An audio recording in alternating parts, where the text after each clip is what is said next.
Court संस्था को हम सम्मान करते हैं, लेकिन संस्था को ये लोग कोठा बना दिया। जो जज सब है ना, सुप्रीम कोर्ट का जज सब, ये सब कोठा बना दिया है। तो ये कोठा पे जो लोग होता है ना, ये सब भड़वा लोग जो हमारे देश के संविधान और आरक्षण को तार तार करने का प्रयास कर रहा है। लगा दो कंटेम्प्ट ऑफ कोर्ट, डरते नहीं हम, भीम आर्मी वाले लोग हैं, सीएम का खुद कलंक लोग है ये, जो खुद अपने पढ़ाई लिखाई नहीं करता है, अपने चाचा का सहारा लेके, कभी फूफा का सहारा लेके, कभी बाप का सहारा लेके, कभी मौसा का सहारा लेके, कभी चाची का सहारा लेके, कभी मौसी का सहारा लेके, कभी जीजा का सहारा लेके जज बन जाता है। जो 5 को जो जज आरक्षण के खिलाफ बोला है ना सर, फैसला दिया है, इन लोग को हम कह रहे हैं अभी भी कि आरआरबी का एग्जाम दिलवा दीजिए, रेलवे का अब बिहार एसएससी का एग्जाम दिलवा दीजिए। ससुरा कोनो नहीं पास करेगा सर, जज सुप्रीम कोर्ट के सब फेल कर जाएगा, सब फेल करेगा। और रही बात संसद में ना, तो पहले 2 अप्रैल 2018 में चंद्रशेखर आजाद जेल में था, चंद्रशेखर आजाद अभी संसद में है, आर पार की लड़ाई होगी। सुप्रीम कोर्ट के जजों सुन लो, चंद्रशेखर आजाद वो शेर है ना, अकेला 542 सांसदों पे भारी है। और हम देख लेते हैं कि कैसे तुम हमारे आरक्षण को और दलितों को बांट करके हमारे हक और अधिकार को छीनने का काम करते हैं। भारत के सर्वोच्च न्यायालय द्वारा जब से फैसला दिया गया है कि एससी एसटी में अब सब डिवीजन होगा, यानी एससी एसटी में भी जो है वो बंटवारा किया जाएगा रिजर्वेशन को लेकर के, तब से पूरे भारत में जो बहुजन समाज के लोग हैं, जो एससी एसटी ओबीसी के लोग हैं, वो सुप्रीम कोर्ट के विरोध कर रहे हैं और सुप्रीम कोर्ट को जातिवादी घोषित कर रहे हैं। दिलीप मंडल से लेकर के बहन कुमारी मायावती से लेकर के चंद्रशेखर आजाद से लेकर के चिराग पासवान, यानी जितने बहुजन आइडियोलॉजी के लीडर हैं, वो सब लोग सुप्रीम कोर्ट के फैसला को एक्सपोज कर रहे हैं। इसी विषय पर बात करने के लिए हमारे साथ जो है वो अमर ज्योति हैं, भीम आर्मी के बिहार के प्रदेश अध्यक्ष हैं। इनका क्या राय है इस सब्जेक्ट पर, हम इनसे जानने की कोशिश करते हैं। मैं देश के सरकार नरेंद्र मोदी जी की सरकार से भी मांग करूँगा कि आप अपने जो ये सुप्रीम कोर्ट का फैसला है उस पर अध्यादेश ला करके आरक्षण को 9वीं अनुसूची में डालिए, ताकि इस पे कोई सुप्रीम कोर्ट का जो कॉलेजियम का खुद कलंक लोग है ये, जो खुद अपने पढ़ाई लिखाई नहीं करता है, अपने चाचा का सहारा लेके, कभी फूफा का सहारा लेके, कभी बाप का सहारा लेके, कभी मौसा का सहारा लेके, कभी चाची का सहारा लेके, कभी मौसी का सहारा लेके, कभी जीजा का सहारा लेके जज बन जाता है। इन सब को नरेंद्र मोदी जी से आग्रह है कि अब समय आ गया है कि भारतीय न्यायिक आयोग का गठन कीजिए और न्यायिक आयोग के माध्यम से सुप्रीम कोर्ट के जजों की बहाली के लिए नियुक्ति प्रक्रिया करवाइए, और उसमें SC, ST, OBC, EWS, general सबके लिए 100% उनकी संख्या के हिसाब से और प्रतियोगिता के माध्यम से जज बनाने का काम कीजिए। नहीं तो इसी तरह का ये फैसला जो लोग दे रहे हैं ये लोग देते रहेंगे और देश के संविधान आरक्षण को तार तार करते रहेंगे, और सरकार इनके जो ये लोग गंदगी फैला रहे हैं उसको, सरकार को गंदगी साफ करने में ही समय बीतेगा और सरकार का भी थूथू होगा। और देश की जो बहुजन समाज के लोग हैं इनको यही लगेगा कि नरेंद्र मोदी के भाजपा के इशारे पे ये आरक्षण को ख़त्म करने का सुप्रीम कोर्ट के द्वारा काम किया जा रहा है। तो नरेंद्र मोदी जी, आप आरक्षण को 9वीं अनुसूची में डलवाइए, भारतीय न्यायिक आयोग का गठन करवाइए, और ये जो जातिवादी मानसिकता के जो जज लोग हैं इन सब को वहाँ से बाहर बैठाइए और प्रतियोगिता करवाइए। हम बता देते हैं जो 5 को जो जज आरक्षण के खिलाफ बोला है ना सर, फैसला दिया है, इन लोग को हम कह रहे हैं अभी भी कि आरआरबी का एग्जाम दिलवा दीजिए, रेलवे का अब बिहार एसएससी का एग्जाम दिलवा दीजिए। ससुरा कोनो नहीं पास करेगा, सब जज सुप्रीम कोर्ट के सब फेल कर जाएगा, सब फेल करेगा।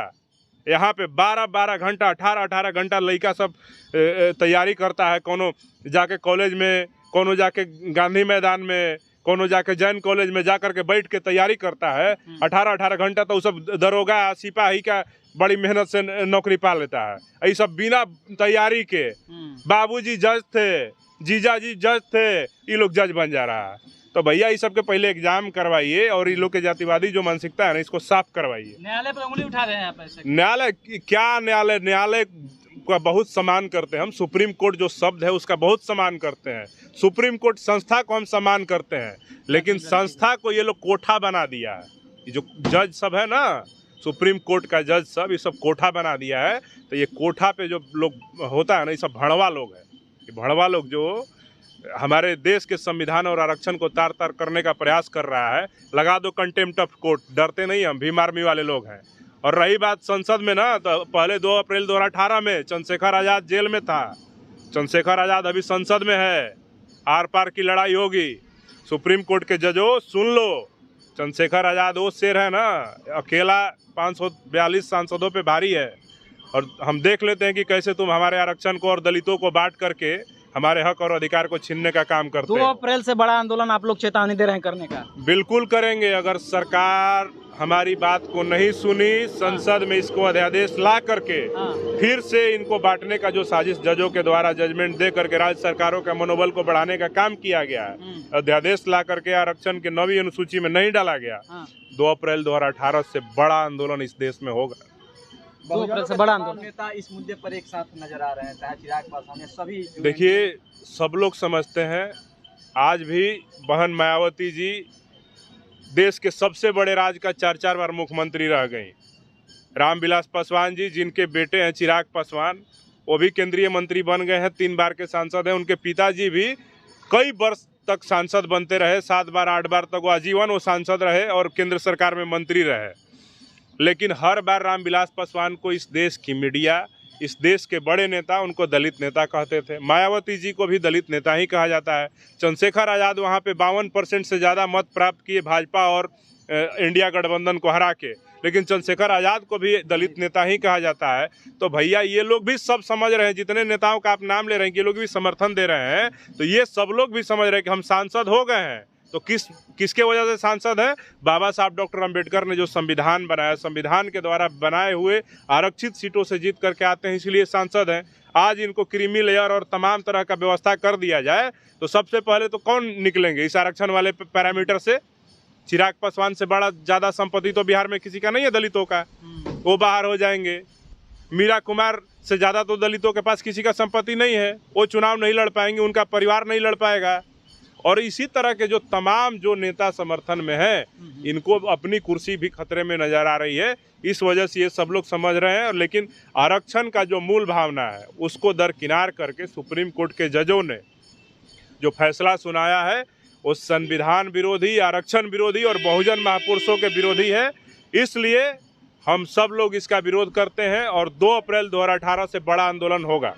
एक संक्षिप्त में मैं टिप्पणी चाहूँगा आपसे कि सुप्रीम कोर्ट खुद बंटवारा करता है, लेकिन कॉलेजियम सिस्टम में सबसे मांग कर रहे हैं कि आप खुद क्यों नहीं उसमें डाइवर्सिटी ला रहे हैं, खुद क्यों नहीं बंटवारा कर रहे हैं? देखिए, सुप्रीम कोर्ट को जितना आरक्षण के मुद्दे पे गंभीरता दिख रही है और एक्टिव होकर के फैसले ले रहे हैं, सुप्रीम कोर्ट में लाखों केस पेंडिंग पड़े हैं, लेकिन इन जजों को 4 गो केस सब सुनता है और 4 सप्ताह की छुट्टी ले लेता है।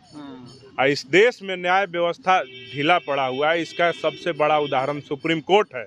और उसका सबसे बड़ा जो गुनाहगार है वो सुप्रीम कोर्ट का जज लोग है कि ये लोग केस देखता नहीं है।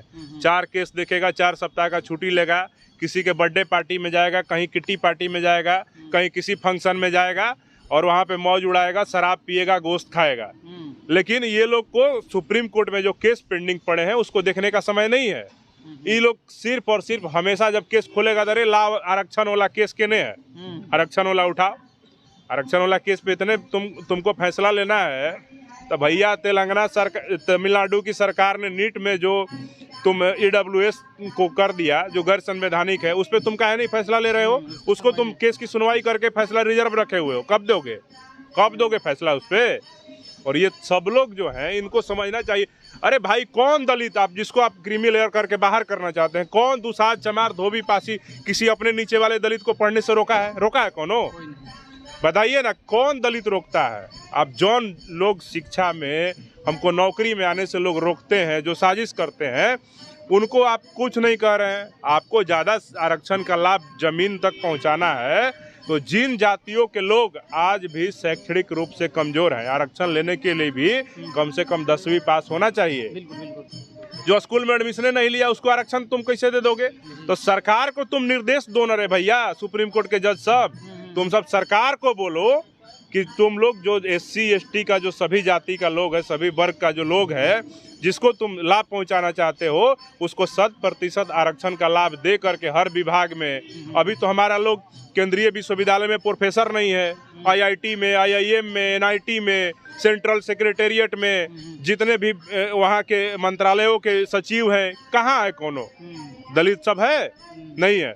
तो वहाँ पे तुम हमारी भागीदारी सुनिश्चित करो। 16% रिजर्वेशन है दलितों का, आदिवासियों का जो रिजर्वेशन है, इन दलितों आदिवासियों का रिजर्वेशन को तुम सुनिश्चित तो करवाओ सब जगह। सब जगह आरक्षण जब तक सुनिश्चित नहीं हो जाता है, वर्गीकरण की बात करना बंद करो। और कोई दलित किसी दलित को पीछे नहीं रहने देना चाहता है। आप कहीं गांव में चल जाइए, किसी को रोक है किसी को पढ़ाई लिखाई पे? कोई नहीं। जिसको जो पढ़ाई करना है पढ़ सकता है, चाहे वो किसी जाति का हो। तो यही बात है, सुप्रीम कोर्ट के जजों को अपने फैसले पे पुनर्विचार करना चाहिए और इस फैसले पे पुनर्विचार करके ये फैसलों को पलटना चाहिए। अन्यथा 2 अप्रैल 2018 से बड़ा आंदोलन अनुसूचित जाति जनजाति समाज करने को तैयार है। चलिए, बहुत बहुत धन्यवाद हमसे बात की। तो ये थे बिहार के भीम आर्मी प्रदेश अध्यक्ष अमर ज्योति जी, जो रिजर्वेशन के जो लेटेस्ट फैसला है सुप्रीम कोर्ट के द्वारा दिया गया है, उस पर अपना वक्तव्य रखा, बात रखा। इन बातचीत को लेकर के आप किस प्रकार से सोच रहे हैं, प्रतिक्रिया दीजिएगा अपना। और चैनल पर पहली बार आते चैनल को सब्सक्राइब करें, वीडियो को लाइक करें, शेयर करें।